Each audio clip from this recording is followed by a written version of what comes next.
Hello, everyone. Welcome to Hot Seat. I'm Omid Moghaddas from Tehran. And once again, I'm so happy and grateful to be with you all from this platform. And I have to say, I'm so excited that a dear friend accepted my invitation today. Miguel Stanely from Lisbon, Portugal, is here with us. Hello, Miguel. Welcome to Hot Seat. So great to have you, my friend.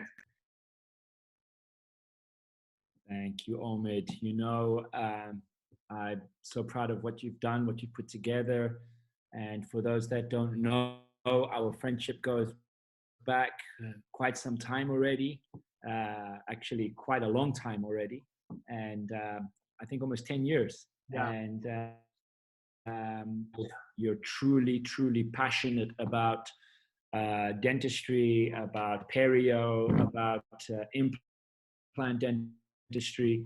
But now you've proven to be somebody who's passionate about just connecting people. And for me, this is fantastic. So I'm really, really happy to be here, my friend.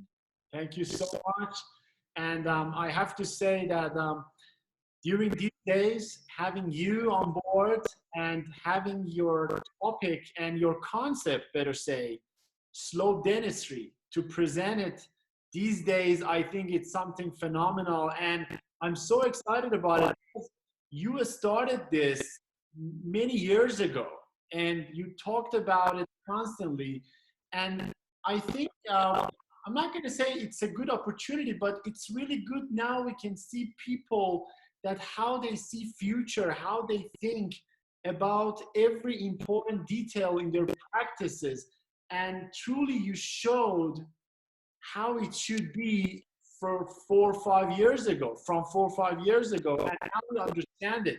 Not because of COVID-19, because I think the concept you brought to everyone in the world is something universal and not just related to a specific situation. And now maybe it's a good chance for all of us to understand the importance of it.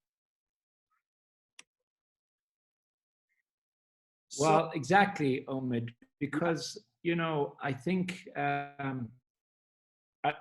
think it's important that people understand that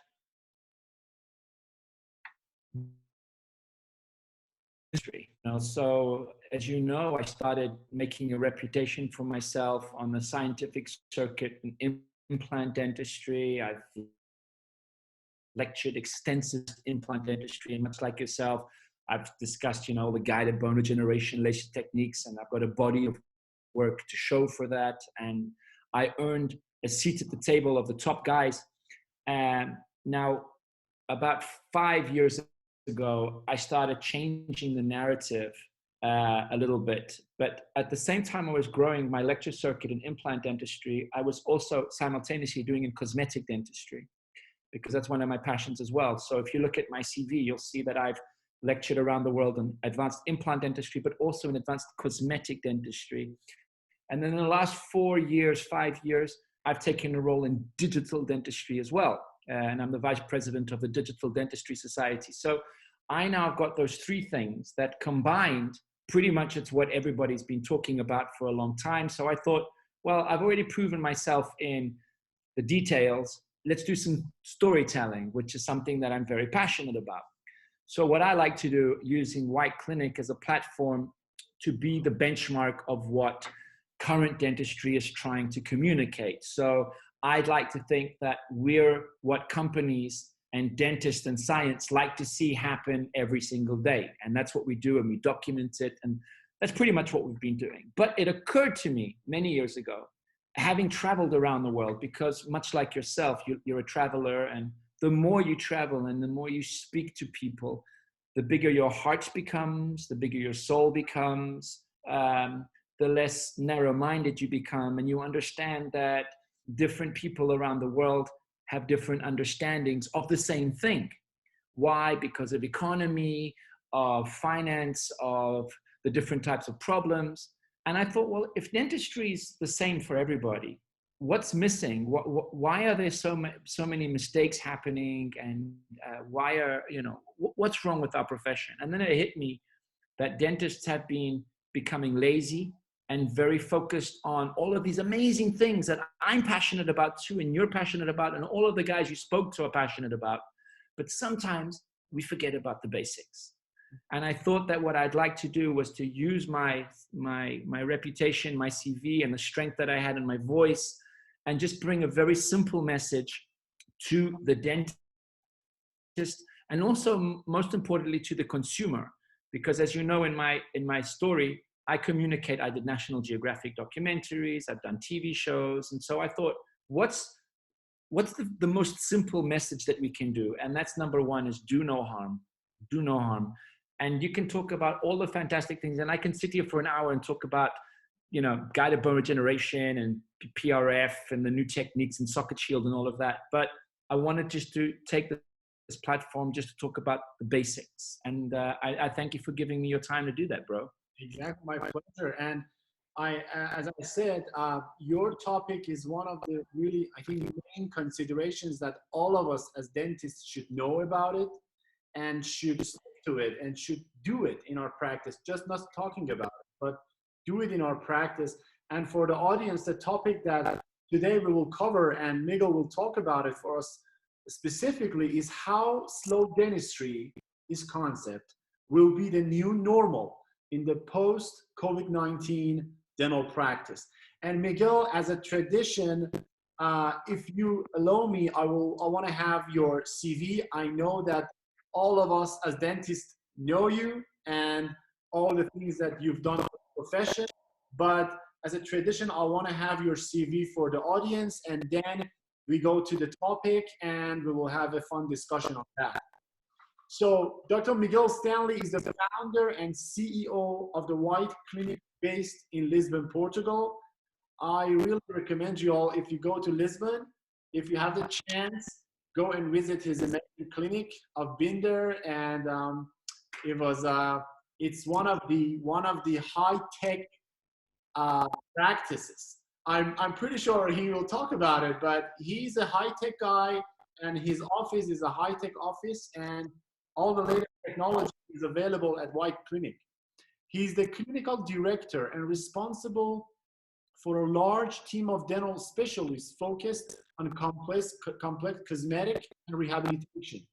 Dr. Stanely has been practicing since 1998, having graduated from ISCS Igas Moniz and taken his postgraduate training at the Brandemark Center in Madrid in 1999, completing his training in cosmetic dentistry in 2000 at the same faculty. He then went to train in functional aesthetics and occlusion in Chicago in 2005. He's continuously updating his education with over 300 hours of ongoing education per year, and has a passion for new technologies in dentistry. He's a board member of Digital Dentistry Society, representing the communication committee responsible for its global expansion. He's been an active member and expert provider for Dental XP since 2006, and he's licensed to practice in Portugal, UK, and Dubai. Dr. Stanely was also invited by Professor Raman Bedi from King's College of London to participate on the Global Child Dental Fund and become the global ambassador to stop infant oral mutilation. Dr. Stanely is the host of the first ever National Geographic documentary made about dentistry, and White Clinic was one of the locations where it was filmed. And his famous phrase that I truly like it, be a part of the video game. Miguel, we are ready for starting this hot topic in the hot seat, slow dentistry. Thank you very much. I would just, one typo in that thing. I joined 9, where much like you, I think we're one of the first people on the platform, and I'd just like to give a big shout out to Eddie Salama, Tyler Berner, and everyone at Dental XP for all of the hard work that they've done. So first of all, thank you for that long and embarrassing presentation. the end of the day, I'm passionate about dentistry, and I like to champion causes and think a little bit disruptively sometimes. And there's a bunch of really hardworking men and women around the world that feel as passionate about dentistry as I do. And I wrote an article recently on, it came out in the International Dental Tribune, called Toxic Dentistry, and pretty much about the relationship, how the financial world, economy, has pervaded our practice. And everybody has a right to make money. I think it's an important thing. I think it's important to be successful and to be, to make a good living. But it should never be at the expense of some basic things. So I wanted to talk a little bit about slow dentistry today, and just go into a little bit about how I got to where I am today. So I'm going to share my screen with you all, if I may, and we're going to jump straight into it. So here we go. Can you see that? Yes. So this is my very first practice in 1999. My first private practice. I had no partners. I did it by myself. And I want you to jump into my mind at 1999. I had graduated a year before. I was finishing my training at the Brown Center as an implant dentist. Back then, this was a decade before social media. The internet was relatively new. There was very little information online. The whole concept of rock star dentists didn't exist.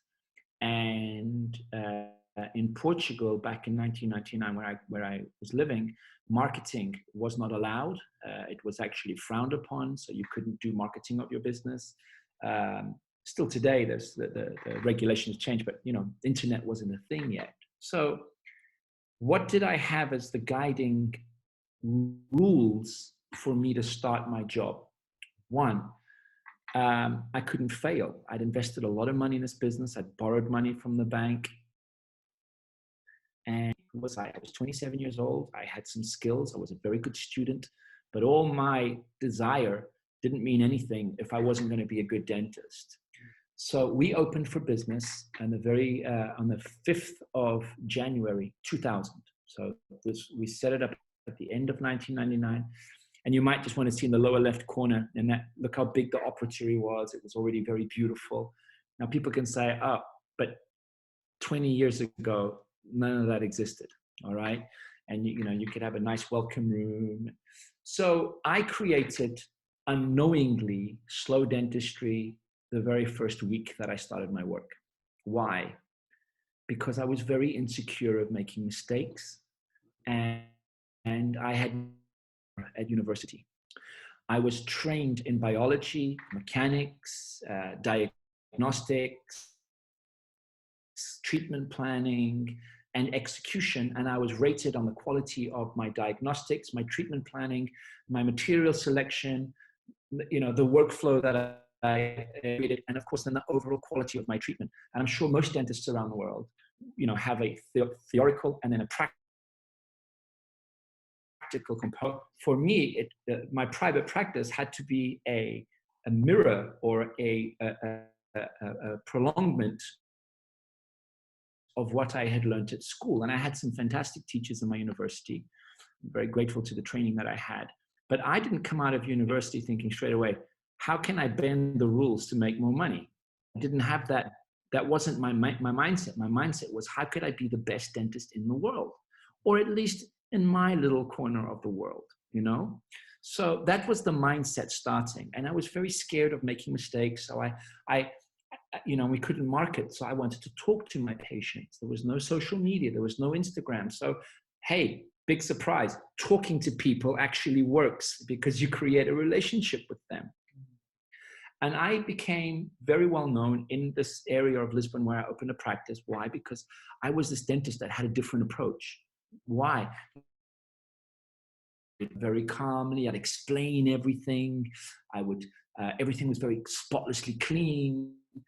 And I would do what I said I would do, And, you know, I've got treatments still in my patients. I have patients that have been with me for 20 years that I still did back then, 20 years ago, that are still working. And I'm even proud to say one of the people in that photograph, my orthodontist, is still with me after all of these years. So, you know, dentistry it isn't just, it's so much more. It's your life. It's the connections. It's the people you work with, you interact with, you know, and more than anything, it's reputation. And I pity dentists and that own or work for people or work for themselves in the case if it's them, only focused on how much money can I make, because they're an embarrassment to dentistry. And I don't care who that offends, because that shouldn't be your primary objective. I've never seen anybody go on stage and say, hey, look how much money I made on this case. It's not what we do. We like to show beautifully crafted dentistry. Look at the case of Style Italiano and those guys, minimal invasive, biomimetic. I mean, we're passionate, we're artists. Now, it's fair to make money from that, yes, but there has to be some rules. And then my second purposely built clinic in 2009, here's a little video of inside of that. Look how beautiful this place was. These are real videos. We had 2,000 square meters, which is roughly, I don't know, 30,000 feet, 14 operatories, digital. Back in 2009, we opened this. You can see we had a training academy. We had huge meeting rooms, very, very modern. This is 11 years ago, we opened this. We had plastic surgery, nutrition, skincare, a lot of other things. I was trying to develop this concept, but it was a very critical time in the world. And yeah, it was, this project was crazy. And then while I was doing all of this, I did TV shows. So here's her after I did extraction, placement, immediate loading. This show was filmed in, this actual episode was filmed in September 2005. And back then on national TV, nobody was talking about, you know, smile design and immediate loading or the emotion of dentistry attached to implants. Nobody was doing that, to the best of my extent, anywhere. And I was definitely the first dentist in the world to use implants in a makeover show. And I got a lot of press from this, and I became famous before Facebook was even invented, okay? Before social media was even a concept. I was on shows seen all around the world. And more recently, I even did a documentary on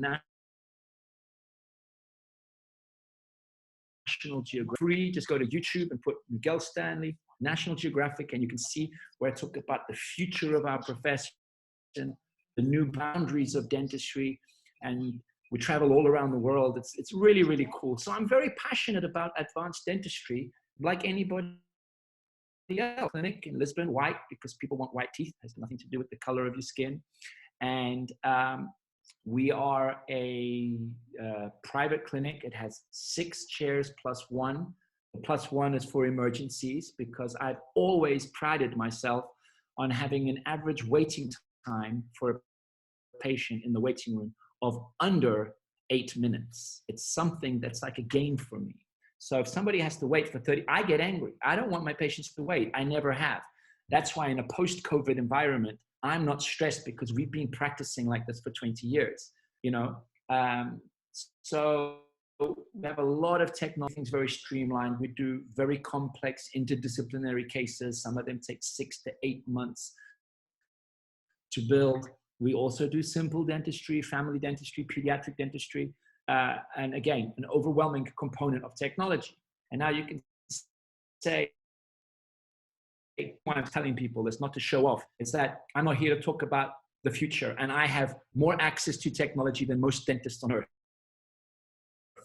About this, but I'm here to talk about something very, very, very simple and very, very, very basic that I think people have forgotten, they've overlooked, they've forgotten and overlooked. And some people, unfortunately, most people have actually understood and taken advantage of, and that is time. All right, so let's get into it. Just very quickly, this is the patient of that very first TV. And remember, I did extraction, immediate placement, and immediate loading. And she's still my patient 14 years later. So it's not about showing off. It's actually about doing good dentistry. All right. So I got a lot of criticism from my peers in Portugal for doing TV shows, show off. And they were very angry that I was doing this. But at the end of the day, I did it with ethics. I did it with science.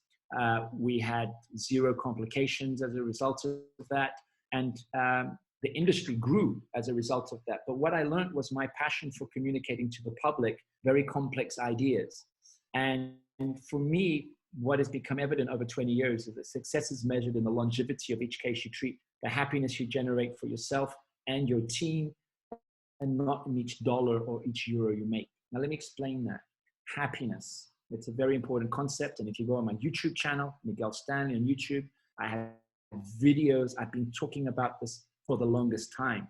Now, if your team, if you put mental pressure on your team, and let's think about that, time, you can't expand time, you can't compress time. It's a fixed concept. And if we want a normal lifestyle, we got to spend 8 hours at home sleeping, getting ready to bed, waking up 8 hours. Some might sleep 6 or 7, but let's say 8 breakfast and all of that. We've got 8 hours of work, and we want 8 hours of time to be with friends and family, and they can be very of that. And some will work 7 days a week, some will work 4 days a week. Everybody will find their work-life balance. But at the end of the day, we have X amount of hours a day that we can work, and we can monetize our skills. Legit, no problem. But since no dentist is trained business at school, it becomes very apparent very quickly that you can double your profits if you see twice the amount of patients. Now, in order for this to make sense, like for example, you, Omid, you are a master periodontologist. You do advanced plastic surgery. There's no way you can do what you do in a rush. So you probably see fewer patients a day. Why? Because you want to take all the necessary and the delicate negotiation of complex guided bone regeneration and the cost it takes when things go wrong, right? So probably a periodontologist, I don't know, people that do full mouth reconstructive dentistry, complex cases, the guys at the top 5%, let's say, of the food chain in terms of science and technology, instinctively say, yeah, I've been doing that all my career. I'm talking about the general dentist, the general business owner. I'm talking about the, more than 1 million dentists around the world that nobody's ever heard of, and that serve their community for the greater good, and, make a living about this, and they're drilling and filling and doing a little bit of everything. Those dentists. And everybody's safe, and I wish them well, and I want everybody to succeed. All right. So I know for a fact that there's tens of thousands, if not more, of young dentists that work in institutions that don't give them the right conditions to practice safe dentistry. Moreover, they're not given the right conditions even to rest psychologically in between appointments. Only a dentist knows how hard your job is. Only a dentist knows how tough our profession is. We see those Facebook posts. We have to be a philosopher, a mathematician, a scientist, an artist, a mechanic, a surgeon, a doctor, all of these things. There's not many professions on earth that are as difficult as being a dentist. And first, we now say, hey, you're supposed to see 30 patients a day. It just doesn't make sense to me. There's no one winning from that equation. And if you really want happiness, if it shouldn't just be financial, it should definitely be clinical, and it should also be emotional. Your team needs to be happy and motivated and want to come sustained approach. And we've invented all of these amazing technologies. We've developed technologies, techniques, and software knows that it's incredible, sometimes scary, because these things are expensive. And oh my God, I can't afford that. And you mentioned it very well in your intro, and thanks for understanding that, my friend. Going slow doesn't cost anything. Talking to people, making sure that they're safe and everything's good, doesn't cost anything. Nothing. except one thing. Maybe you see fewer patients a day. So maybe you're making less profit than you could, but you're definitely practicing what you were taught at school. So my question is, has dentistry really changed over all these years? Has the concepts, what's the point of evolving all of this if we're not taking care of the basics? So, people come to the dentist for a huge array of things. They come for checkups, pain, implants, perio, whatever, a combination of all of these things. Basically, everybody wants a healthy, lifelong, and something they can afford, right? Yeah. So people will go shopping around and it's normal. Same way, man, I go buy a car, they come, whatever. I'm not going to go, I want to shop around. It's normal, right? I'll probably go home for a car, for a bottle of milk, for gas, it's normal. But what the public doesn't understand is where that money's going. And if there was this beautiful, super artificial intelligence that could actually analyze where the money's going, unfortunately, in a lot of equations, it's going into the dentist's pocket and not back into the patient's mouth, right? And how's that working? It's working at the cost of safety in many. Now, I'm not going to get involved in technique, materials, technology, protocol. I'm even going to say, as the vice president of the Digital Dentistry Society, dentist. I actually think, but guess one's going to need more time than the other. Period. So I'm not going to get involved in the quality of your treatments, if you want to use whatever materials or techniques, but I am going to get involved in that things. And if you are just starting off in your career, you're going to need more time than somebody who's been doing it for 20 years. Period. And what's happening is that the younger dentists hitting the workplace are given the worst salaries, the worst working conditions, and are told that they have to hit financial targets, something they were never trained to do. This is creating a lot of mental stress, mental illness in younger generation of dentists. Because not only that, I mean, everybody wants to get an apartment and move out and, pay back their bank loans and make their parents proud and feel that they're contributing to society, but they're having to make a choice knowingly, because they're closer to their education, to their diploma in terms of time, that they're breaking the rules. So just another little analogy, a patient knows more about their Uber driver that brings them to a clinic than their dentist. And a dentist knows more about their Uber driver that takes them home than their patient. So we've had this platform, and just think about it, every single cab driver on earth when Uber came out. Why? Because, oh my God, but what happened? It just took over because it's so simple and so streamlined, and it gave you information. Now, you've got the rating. So an Uber driver can rate a patient, a client, and a client can rate the Uber driver. And I don't know if you know, but if you go under 4 stars, you're off the platform. And if you've got under 4 stars as a client and it's midnight somewhere in a busy city, you ain't getting an Uber. All right. So everybody's talking about herd immunity, right? Because of the COVID virus. So the concept here is Uber is controlled by what we'd call a Mexican standoff, or the threat, good star, a threat of getting good service. Why doesn't this exist in dentistry? Where is this concept in dentistry that the patient at least knows that on this one basic thing, I'm not going to get sick at the dentist. I'm going to have a clean room. I'm going to be told what they're going to do to me, how much it's going to cost. I'm going to have a pain-free experience. And if it does a root canal, I'm going to have a rubber dam placed in my mouth. And for most direct restorations, I'm going to have a rubber dam placed in my mouth. And they're going to disinfect the room properly so I don't get sick from the person. That's all we've been talking about at Slow Dentistry. And the platform allows you to find dentists that sign up for us, that want to show that they're doing it.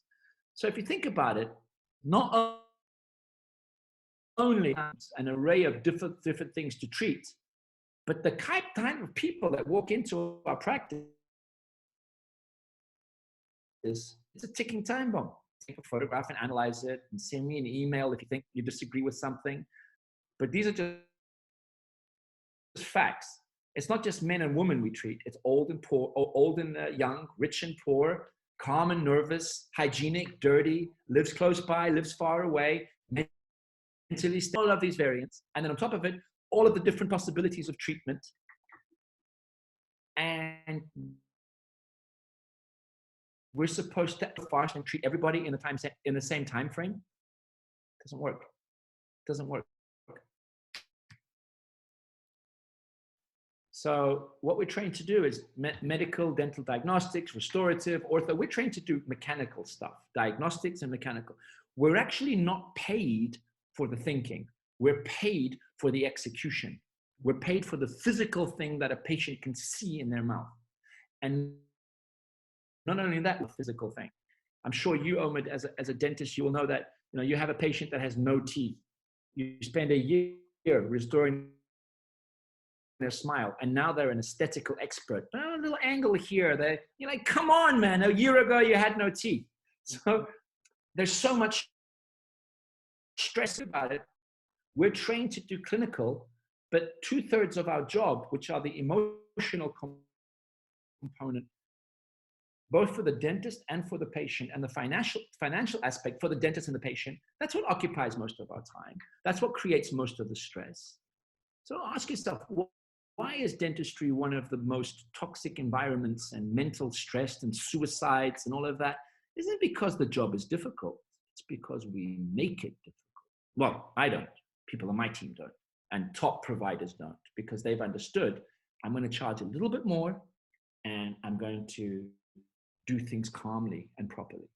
And you'll find that the best architects, the best gardeners, the best chefs, the best hair salon, any profession that goes slow, charges a little bit more or not, but does better treatment. So we're not trained to do anything other than the clinical. You know, a lawyer, for example, a lawyer gets paid for thinking and writing reports. We don't. So the fact that we don't get remunerated for thinking, critical thinking, or writing reports, or analyzing, or diagnosing, we forgot how important that is. Everybody just is so focused on the physical aspect of dentistry, the execution. They don't value the preparation. And Abraham Lincoln said, if you give me 6 hours to chop down a tree, I will spend the first 4 sharpening my axe. Dentists are so focused on chopping down the tree. They don't care if their axe is blunt, if their muscles aren't in tone. They don't care. They want to chop down the tree.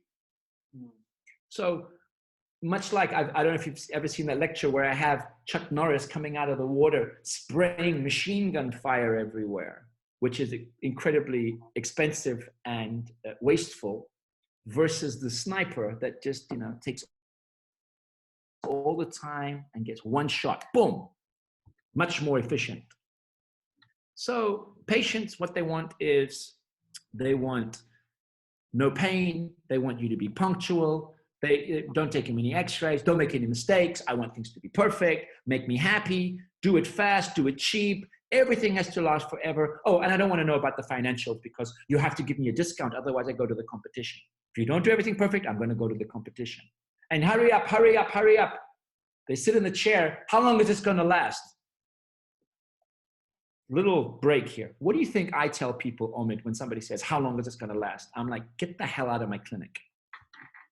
Because it's somebody that doesn't understand the value of my job. Now, if that happens, what's clearly happened is I failed to explain to my patient the value of my work. And that doesn't happen. Why? Because I take so much time in patient preparation that I've changed their brain. And maybe there's a reason why I'm so successful in what I've been doing all of these years. It's because from day one, I've been doing this. And I come from a poor country. Portugal's not a rich country like, you know, like America or like, you know, like some city like London or New York or whatever, you know, it's like, it's a poor economy. And of course, what patients don't care about, the science we study hard for, and I'm going to tell you even something more important. Insurance companies don't care about how hard you study. They don't care how hard and difficult it is to make the correct diagnostics, how much your training costs, how hard preparing for treatment is, how much your technology costs. Do you think any insurance company on earth sees a difference between a digital dentist and an analog dentist, between your experience level? They actually want you to see more patients a day, and I'm just saying it's ridiculous. We've failed to protect this beautiful profession of ours. We failed so much, Omid, that most governments around the world shut us down, giving us the same importance as a hair salon.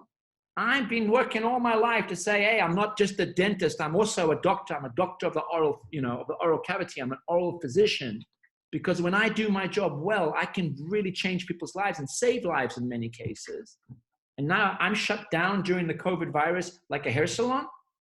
And we go around high-fiving, yeah, I'm a dentist, rock star dentist, do something about it. Guys, get up and revolt.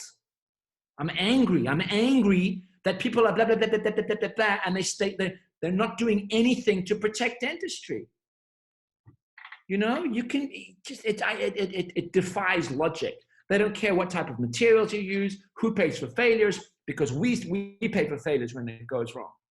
How much managing a clinic costs. Oh, and they definitely don't care why it takes longer to do the right thing, because for the patient, time in the dental chair is bad.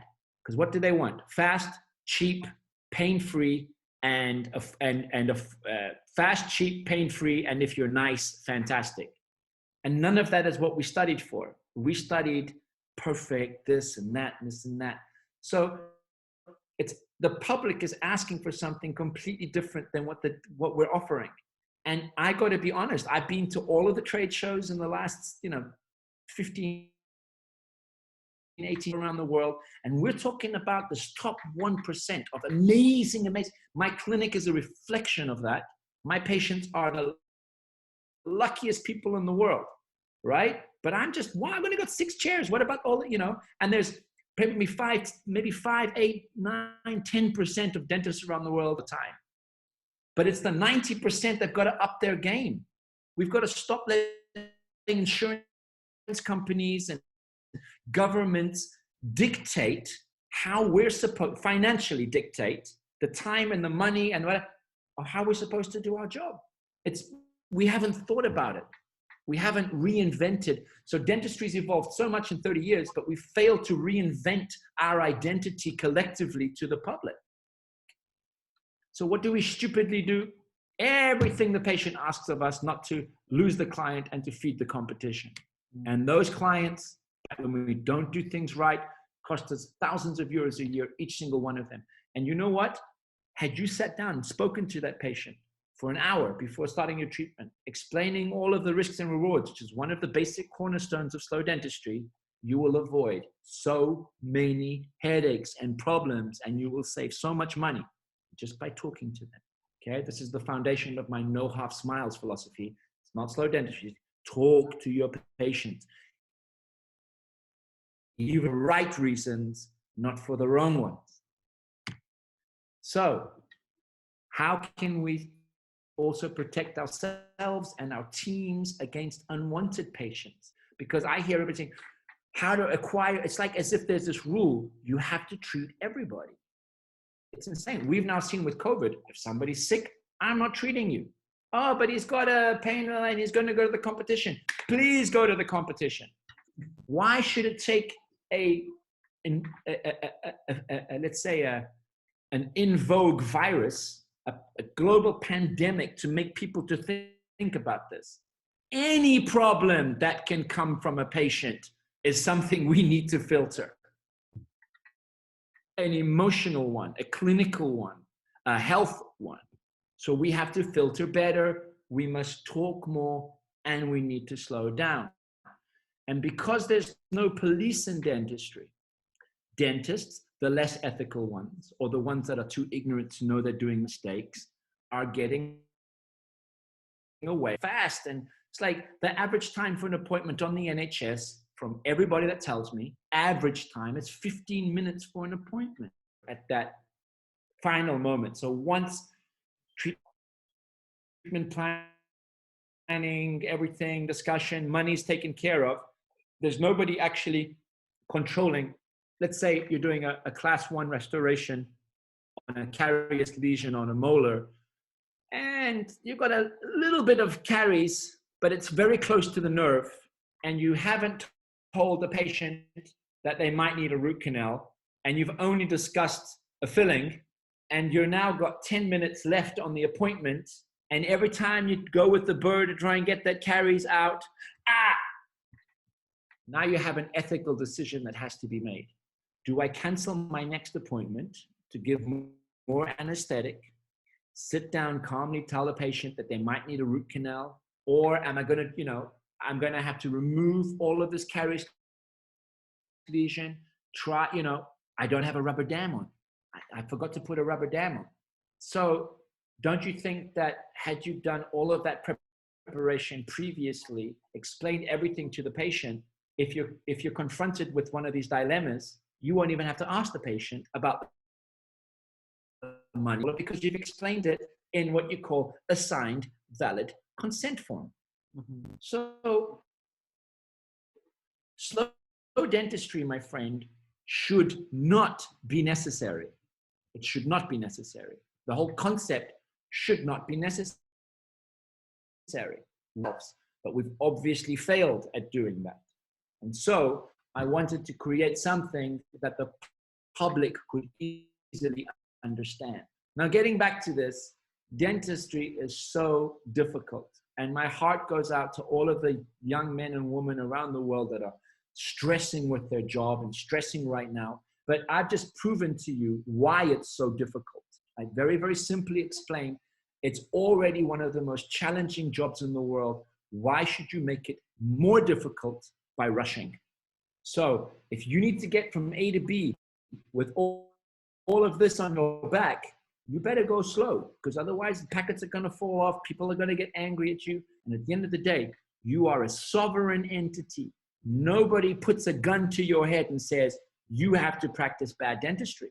You can literally take your gloves off, stand up, and leave. Oh, but then my job. No. You didn't go into dentistry to make money. You went into dentistry to help people. Because you can choose your side. You can say, okay, I don't practice slow dentistry, but assume that you don't practice slow dentistry and leave slow dentistry, at least for the good guys, and at least let the patient understand which one. The same way that, a 2-star filthy motel in a crowded city that offers a bed and a toilet, or a common toilet for $10 a night, offers a service to people. It offers a service. I know high-end dentistry. I understand that. But you're not going to get offended if there's bed bugs in your bed for a $10 a night cheap motel somewhere. You will if you go to a nice hotel. And public doesn't have that. They think, oh, my dentist is very nice and he's fast and it's pain-free. But most time the pain-free is because he's not going to the roots of the problem. Yeah. So, are you looking for a new dentist? You need a filling or a new smile? Choosing a dentist can always be a difficult experience. But now there is Slow Dentistry. A slow dentistry clinic is different than a regular clinic. Why? Because the minimum time for an appointment at a slow dentistry clinic is 1 hour. Our dentists make sure that in between appointments, the treatment room is correctly disinfected so that you don't get any illnesses from the previous patient. They will also take all the time it requires to let the anesthetic take its full effect. They will always explain each step of the procedure and give you a signed valid consent form, and always use a rubber dam for root canal therapy and most of the filling. Slow Dentistry not only does great dentistry, but also protects the patient to make a trip to the dentist a wonderful experience. So Omid, in a nutshell, that's what slow dentistry is, and I'll explain the concept a little bit better, and I'm going to get to it in a bit. So if anybody's watching this right now, just take a photograph of your screen, and this QR code will lead you to the website. And if I may, before we continue, I'm just going to get back into it, that while this is here, Slow Dentistry advocates 4 very basic cornerstones or pillars or principles. 4. Now, I wanted to make them so many more. There's so many more things that could be slow dentistry. All right, like taking the appropriate amount to diagnose, or using CT scans, or I don't know. There's 100 things that we could add. But almost everything would require extra investment in technology and would be up to a debate. Like, for example, doing a prophylaxis appointment before putting on a orthodontic device. You'd think that that would be something ethical, right? But if a patient has amazing oral hygiene, has never had any cavities, has been coming to this dentist for 20 years, and wants to put in orthodontics, he probably doesn't need a prophylaxis or expensive prophylactic hygiene before doing it. Do you understand what I'm saying? So I was thinking, what are the 4 things that nobody can argue with? The dentist in Calcutta, in the middle of Kazakhstan, to the Pampas in Argentina, and not just the guy in the top high-flying 1% clinic in the world, right? Something that was democratic, something that was cheap, something that didn't require technology, and something that no dentist in his right mind would publicly argue with me or any one of our members. And that is a signed valid consent before initiating your treatment. And I explained during my presentation why that's important. 2, waiting till the anesthetic, when necessary, takes full effect. Sometimes it takes a bit longer. Pain-free dentistries are right. 3rd, rubber dam on 100% of root canal treatments, even on children, geriatrics, Parkinson's, 100%. And on most direct restorations. We don't say all direct restorations because some of them can be argued are not necessary. Unfortunately, we would like to say all, but we cannot. In my clinic, I can say that 99% of direct restorative dentistry gets a rubber dam. But at least 100% of root canals have to have a rubber dam. And just why don't you see the rubber dam being used more in root canal treatment around the world? Lazy, time-consuming, lazy dentist, it's time-consuming, and the time it takes to put it up, if you save at the end of the year, I could fit in 30,000 more patients, so why should I do it? And hey, nobody's watching. But the ambition of Slow Dentistry is to get enough members to make enough funds to market the imperative importance of a rubber dam in endodontic treatment to everybody around the world, to pain-free dent. I've still heard horror stories. Oh, but my dentist said that my ligament was inflamed and that, you know, and then on the bus ride home, the anesthetic is kicked in. Wow, now this is really working. But they left the dentist 30 minutes before. So like other things, like it shouldn't take you 5 appointments to do a root canal. I don't know if you hear about this, but a lot of people, they work with insurance companies, whatever, and they've had a canal. Why? And then you start saying, how long was each session? 20 minutes. Explains everything. Why don't you have 1.5 hour session and get it all done in one? Because there's no reason other than speed that you would not do it all in one go. All of the top endodontists in the world get it done in one session. And now with COVID, if you think about it, you want people to come less times to the dentist. But anyway, that's another discussion. We're not going to get into technique, but you know, people need to start thinking about this. And last but not least, the one that everybody's talking about is the correct disinfection time in between appointments. Most dentists have been tidying the room in between appointments and not disinfecting the room in between appointments. And unfortunately, thanks to the global pandemic, that is no longer going to be possible. Patients are going to demand it.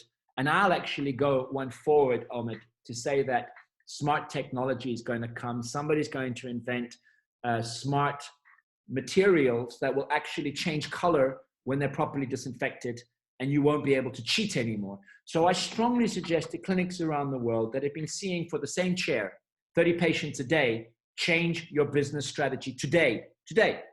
Now, some dentists say, but I can see 30 patients a day. Yes, you can, if you have many chairs in that appointment, or you want to work 15 hours a day. If you want to see your patient for 10 minutes, not a problem. If you want to see your patient for 5 minutes, not a problem. But the turnaround time between those patients needs to be about 10 minutes to properly clean the floor, the chair, the spittoon, the light, the rotatory instruments, all the surfaces, the computer, clinical notes, relax a little bit, open the window, breathe a little bit, and welcome your new patient in. You can't do that in 5 minutes. You cannot do it in 5 minutes. And if you do, you're probably going to be making mistakes. So that's pretty much it. And just to finish, I'm sharing my screen with you. If anybody wants to sign up, they can just go to slowdentistry.com. Here we have it. We can click on the patient. Patients can get in touch with us. So this website is from Switzerland. And if they want to find a clinic, they can choose from, they can put in the country. So you can see where we are already. Up till about, this is still a startup, Omid. We started in 2015, and it was more of a hobby than anything else. It started as a hobby. I just wanted to create something. I wanted to be very, very passionate about that, and we were growing slowly. But the COVID virus just put this. We became the hot topic, as you said. So if people want to go to the news segment, and just to finish here, and they click on the news segment here. So you click on 10 steps. Mm-hmm. And if you click on this PDF, you will get our 10 steps to fight cross-contamination. These have been very viral, and you can take a photograph of this QR code and download it for free, plastify it, put it in your clinic, and let your teams understand this. I got a lot of help from some leading dentists around the world, and it's a great way to basically just protect yourself. And again, none of the measures that we propose require you to invest anything except a little bit of extra time. Okay? So, and of course, because PPEs will be a thing.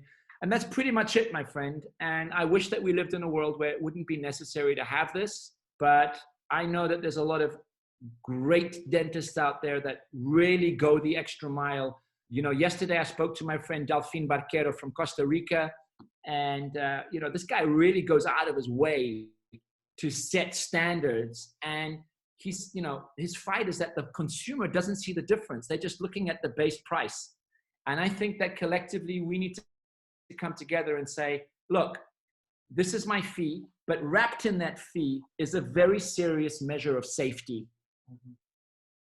For you, not for me, just separating themselves. And a lot of dentists say, well, I've been doing this all my life.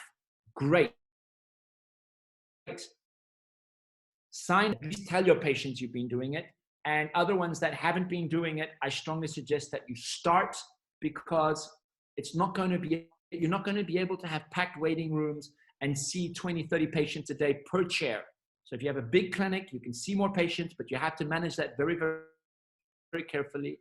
Times have changed, and it's going to be a long time before we go back. And just to be very clear, this is a paid platform. It's 99 euros per year for a hygienist, $199 a year per dentist that works in multiple clinics, and $299 a year for a clinic. It's a very low fee, and we use the funds of our members to market direct to the consumer, so that we can have a consistent message on Google, on Facebook, on WhatsApp, on wherever we can, so that dentists that are part of our platform can link their websites to this marketing and say, I'm also a part of this. So we're doing marketing for all of the dentists around the world. We want to do it in multiple languages and multiple platforms. We're just starting up. So the more people we have on board, the stronger we get protecting quality and safe dentistry around the world. And that's pretty much it. Thank you so much, Miguel. Thank you for listening. I have to say that I told you also before, but always listening to you is something that I don't want to miss. And I have to say, over the past days and weeks, I personally followed more than 90% of your Instagram lives, your Facebook lives, your interviews, and because you give me, all the dentists around the world, something that it's always good to think about. Sometimes we forget about it. We know it, but sometimes we forget about it. And I think it's very, very important. And the slow dentistry concept is truly amazing, especially when you talked about your background and from 1999, 2000 that you started your practice, the way that you thought, even during those days, it was the same thing. And that's, I think, what I believe all of us as dentists should do the same way. Yeah. Well, Omid, if you think about it, I did nothing extraordinary.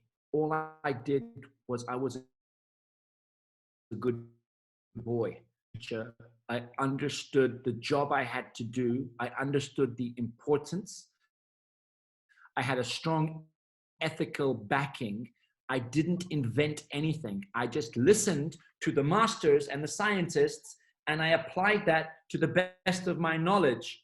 I didn't try and monetize it. I tried to be a reflection of it. I'm lucky today to be a part of people designing the future. I'm proud of that. But I didn't create anything. All I did was, man, and if you think about it,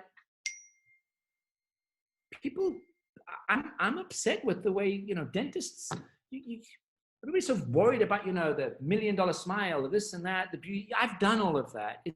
That's irrelevant if you're not taking care of yourself, your team, the people you work with, your family, and you're putting yourself at risk to make more money. And do you think your team are actually not aware of that?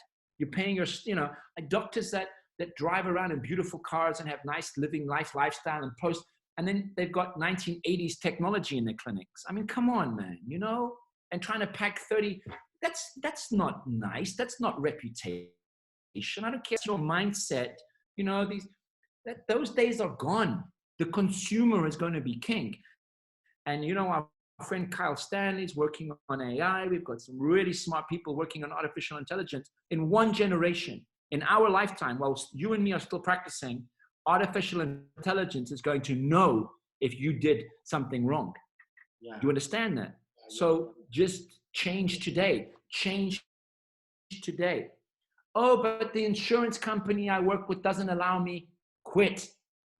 And I have to say this again. Nobody forces any dentist to work unethically. It's a choice. Now, unfortunately, nobody should be faced to make that choice. But if you are faced to make that choice, you have two choices. One, convince your boss to change. Use slow dentistry to help him understand. Two, quit. And if you can't make a decent living doing honest dentistry in your city, immigrate. And but don't practice bad dentistry, because your patients trust you. They trust you. They trust you. You can't break that trust just to make an extra profit. And I will challenge anybody to sit down with me at any level and have this discussion with me. You're right. You're right. Absolutely right.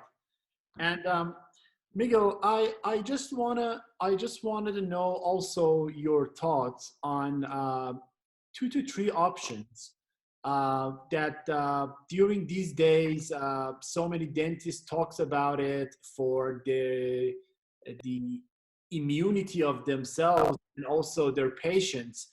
I'm pretty sure maybe in Portugal, in other countries also, they talk about it. But in my country, it's become one of the some kind of headaches for some of the dentists, and especially for clinics. For reducing aerosols, what is your suggestion and recommendation to the dentist for those that are using high-speed turbine for scalings? Do you recommend the high volume suctions that they've become popular these days, but we didn't use them before? Or do you see, I mean, I want to know your thought that is it necessary, or can we go exactly the way that we were before, but just going with minimum patients? I mean, with more time between the patients.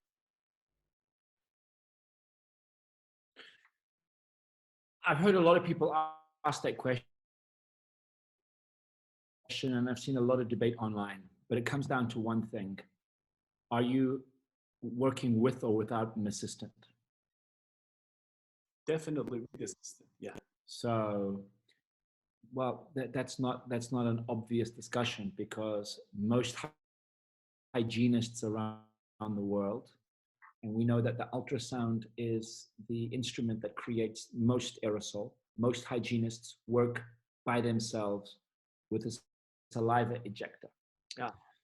And so my word of advice, and most dentists, when they're doing stuff, sometimes they're working and the assistant leaves the room, something else. And I just think that the very first thing that has to be addressed, any aerosol generating treatment should have 4 hands and the high-speed surgical aspirator turned on.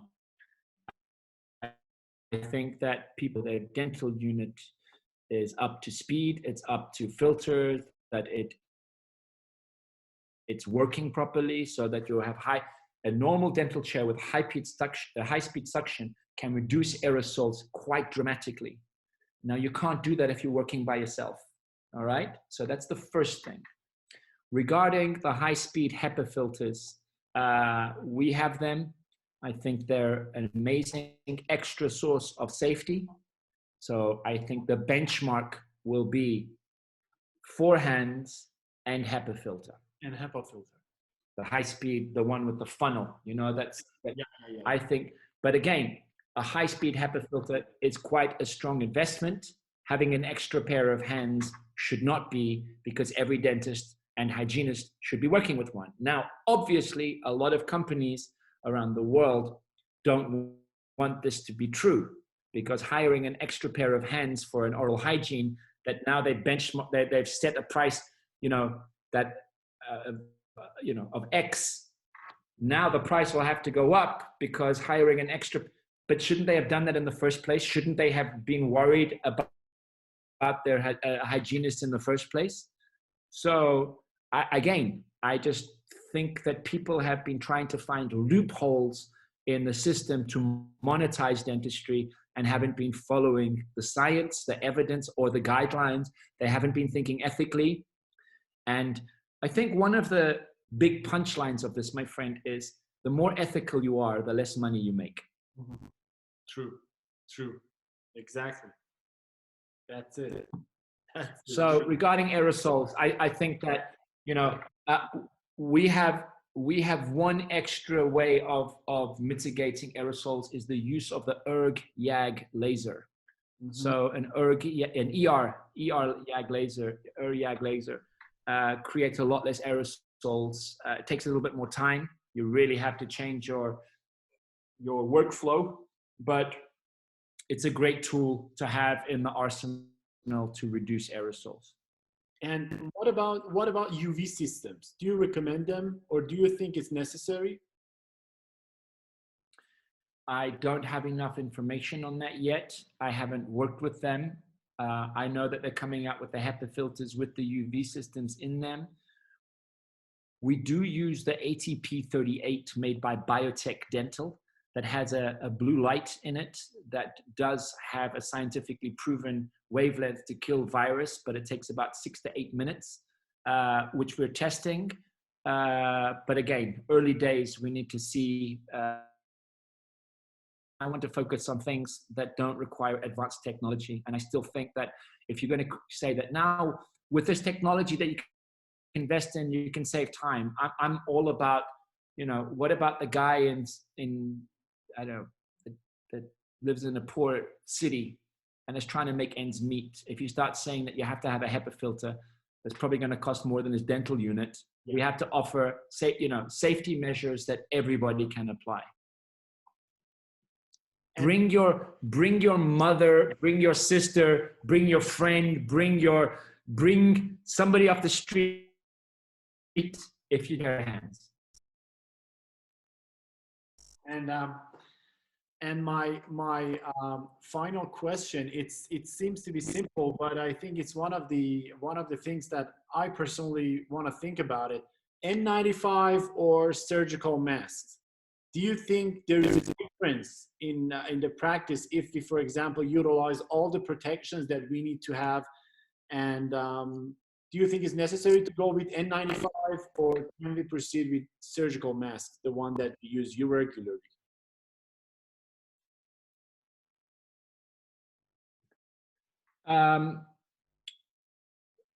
My friend Marcus Strolch came up with a brilliant presentation where there's some evidence to show that the surgical mask is as effective as.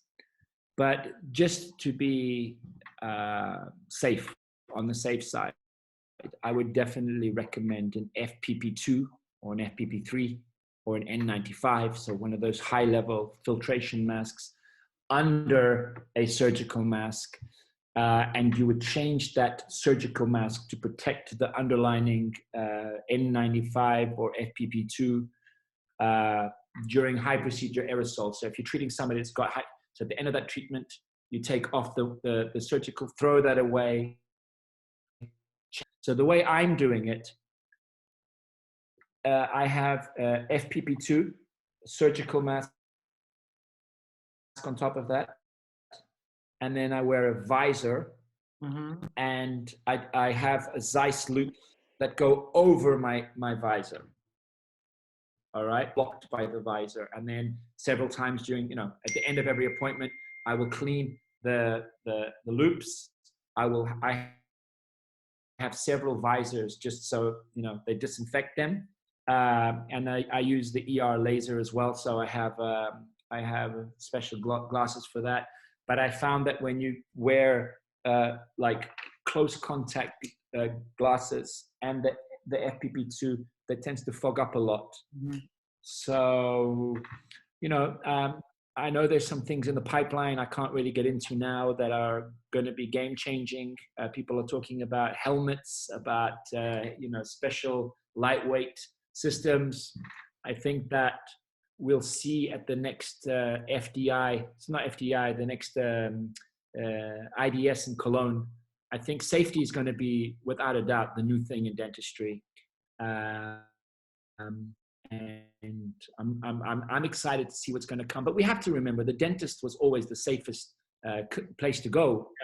The good dentist, of course, because we've been practicing. We were the first doctors to always change gloves, to always change, wear a mask, to always wear eye protection. For the last 30 years, we've been doing that. And that's why I got a bit offended when they shut down dental clinics, because obviously they didn't understand that, it was the bad dentist won. The bad dentist won. The unsafe dentists made that, because I'm sure that if the World Health Organization had seen clinics like yours or mine or a bunch of our friends, they would know that we were the safest places to be.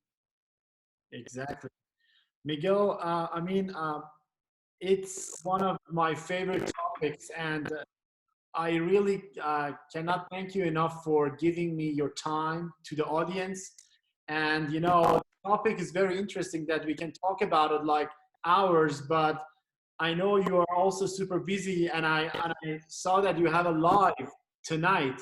So maybe it's after me, or so it's all back to back. I do. I have with Miguel Ortiz from Boston. We will be talking about my no hard smiles treatment. I've had these philosophies for a very long time. And again, thank you for this opportunity. Slow Dentistry was not created during the COVID virus outbreak. It was created 5 years ago. We've been talking about this for a very long time. And,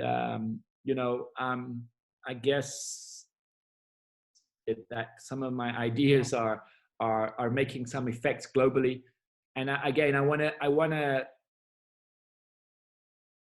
to give you a big shout out, because I know how passionate you are about dentistry and about surgery. And,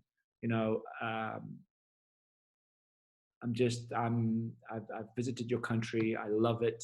I look forward to going back one of these days and hanging out with you, eating a good meal and having some of the delicious food that you guys have. So I just wanted to say thank you. You're my friend. I treasure you. And I like you out there, brother. Keep on fighting and educating and training and pushing and never give up, okay? Thank you so much, Miguel. Really, thank you for your time. Hats up, thumbs up, and stay safe. Hope to see you very soon. And take care, buddy.